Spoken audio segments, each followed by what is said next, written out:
How I look at movie industry is it is a story, an industry which has a storytelling capacity. Even to do an election, you need a story. You need a small movie or a little story is needed.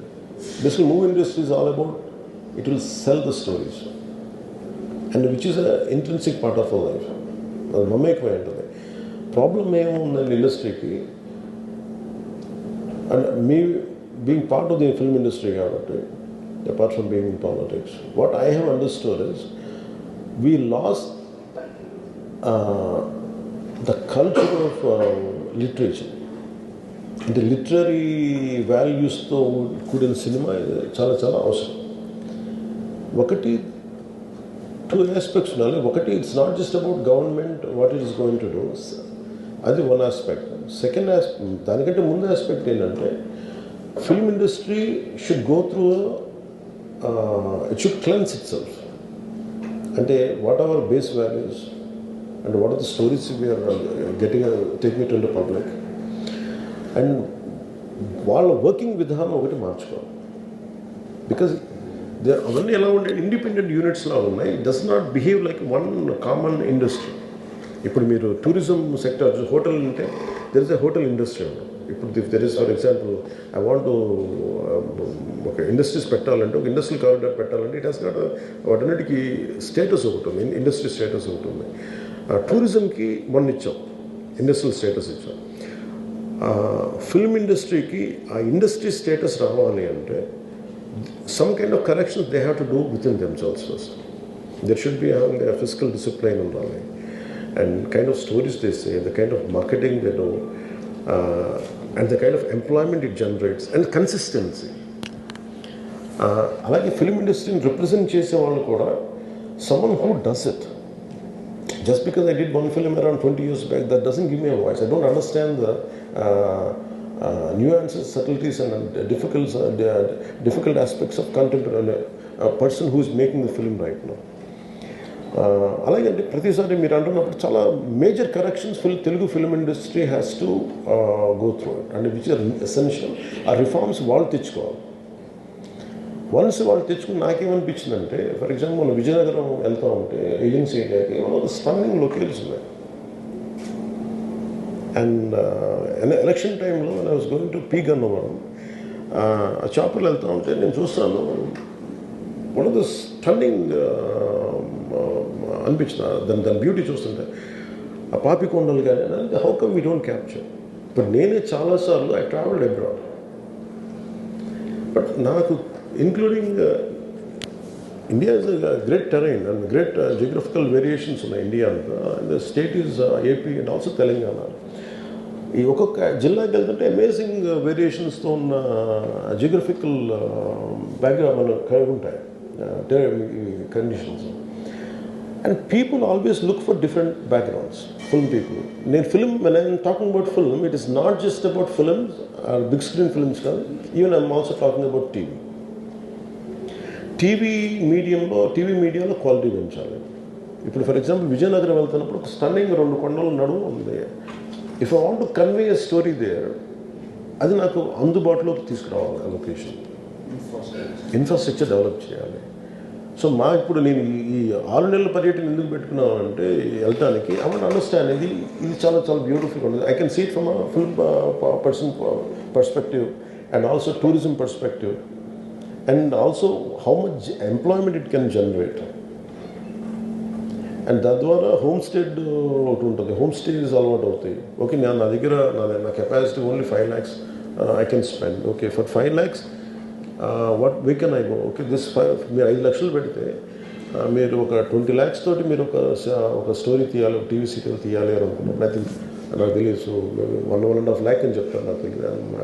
As per my knowledge, I don't no right now. నేను అనేది ఒక 25 లక్షలు budget తీసుకొని నేను ఒక 8 episodes తీయాలంటే నేను ఎక్కడికి వెళ్ళాలి అంటే, నాకు ఇది బ్యాక్గ్రౌండ్ అంటే ఇది నేను ప్రజెంట్ చేయగలిగితే, creating some kind of booklet like this. Okay, మీకు టీవీ సీరియల్స్కి అనుకూలంగా ఉండే బుక్లెట్ ఇది, దాని లొకేషన్ ఎలా ఉంటుంది. No matter you give them 1,000 crores, 100 crores, it doesn't matter. That appreciation is దానికి వెలకట్లేదు. You cannot put price tag to it. So ఆ రోజు వెళ్ళినప్పుడు వాట్ ఐ హ్యావ్ వస్తుంది ఇది జనరల్గా అందరూ మానేశారు. Maybe it's much awaited for maybe he work for 3 years, maybe he wanted to say, maybe I don't know, maybe as police said they we have inform not to. అంటే for example నేను పోలీస్ని ఎందుకు తప్పు పట్టలేనంటే, ఇప్పుడు నేను మొన్న sometimes we have to listen to police. I been to Vizianagaram, మన ఏజెన్సీ ఏరియా వెళ్తా ఉంటే పైకి వెళ్తా ఉన్నాను, అసలు ఇంకా నా విలేజ్కి వెళ్తాను అని వెళ్తా ఉంటే ఆఫ్టర్ 4 kilometers వేసాడు, సార్ ప్లీజ్ మీరు ఆగాలి. నాకు అర్థమవుతుంది వెళ్ళే కొద్దీ we will be like sitting dogs. అంటే నేను ఒక్కడిని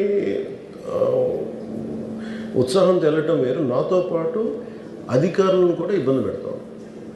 అంటే ప్రాబ్లం ఏమో ఉంది, there could be land mines, there could be special issue for an encounter. నకిలీ IPS. So we don't know. అంటే నేను అనేది sometimes when police say we should understand. అది ఎక్కడ ఒకసారి నాకు వినిపించలేదు, maybe it could be true, we don't know that. నేను లేదా పోలీస్ హ్యాండిల్ దట్ పార్ట్. నాకేమనిపించిందంటే they could have made adequate arrangements, more preparation. ఇప్పుడు మేము ఒకసారి ఈవెన్ చిరంజీవి గారు కూడా వెళ్ళేవాళ్ళు. ఎప్పుడు ఆయన ఏంటంటే ఇదివరకు ఎలా ఉండేదంటే కల్చర్, నేను అసలు నాకు తెలియదు, నేను 2 చర్యలు నేను మానేసాను వెళ్తాను. చిరంజీవి గారు ఎలా వెళ్ళాడు నాకు తెలిసి చిన్నప్పుడు, ఆయన కంప్లీట్గా ముసుగేసుకొని ఇలా కట్టుకొని అసలు ఎవరిలాగే ఒక్కడే వెళ్ళిపోయాడు. He want to understand the experience. Everyone has its, but ఇప్పుడు అలా కుదరట్లా. Maybe because of cameras or because of even తీయగానే ఒకసారి నేను కూడా ఒకసారి కళ్ళు తీసుకొని క్యాబ్ పెట్టుకుని వెళ్తాను, ఇక్కడ కళ్ళు చూసి ఇలానే సున్నమే కదా అంటాను. It doesn't work. So it happens in airports. ఈ పర్టికులర్ సిచ్యువేషన్లో మటుకు ఇట్ ఈస్ సాడ్. తప్పు స్టాఫ్ చెప్పున్నారు. ఇప్పుడు అలాంటి ఇప్పుడు ఆయన ఆలోచన ఎక్కడ కూర్చొని సినిమా చూస్తున్నారు, తెలియలేదు. Someone must be in with in the vicinity, దగ్గరలో ఉన్న వాళ్ళకి తెలుసున్నారు. They must have went there address the issue. మనం బేసిక్ సెంటిమెంట్ ఏంటంటే ఇందులో తెలంగాణ ప్రభుత్వాన్ని సాఫ్ట్గా వెళ్ళి ఉండొచ్చని కొంతమంది కొంటారు.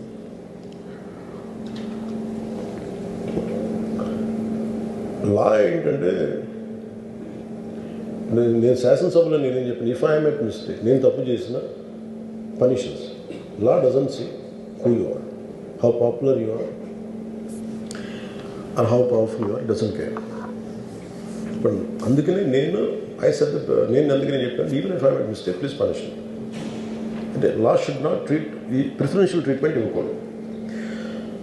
No preferential treatment for anybody, that's what law says. వాళ్ళు వెళ్ళి ఇది జరగటం వల్ల ఏమైనా జరిగిందంటే జరిగిపోయింది. ఒకసారి తెలియదు మనకి ఒకసారి నాకే కొన్ని పరిస్థితులు ఎలా ఉందో అక్కడ ఏం జరిగింది నాకు అర్థం కాదు, అరుస్తూ ఉంటాను. నాకు వాళ్ళు ఏం చెప్తున్నారో నాకు వినిపించదు.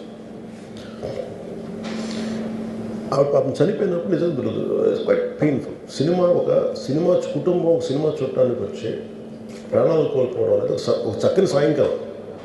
They want to go back to they home, ఇంటికి వెళ్ళి దే వాంట్ ఓవర్ డిన్నర్ అలా ఇంట్లో కూర్చొని ఆ ఎక్స్పీరియన్స్ షేర్ చేసుకుంటే అలాంటి ఈవినింగ్ ఇట్ ఏంటంటే ఒక కుటుంబంలో చాలా బాధాకరం.